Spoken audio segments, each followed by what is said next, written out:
একবার দুইবার না, বহুতবার। তার সাথে বসে মদও খাইছি সে গুলশানে একটা বাসায়।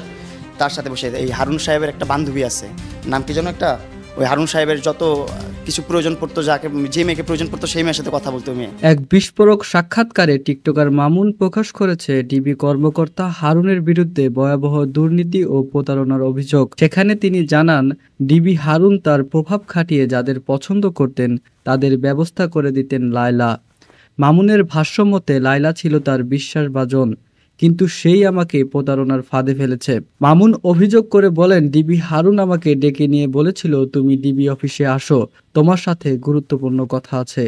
এরপর আমি বুঝতে পারি আমি একটা পরিকল্পিত ফাঁদে পড়ছি।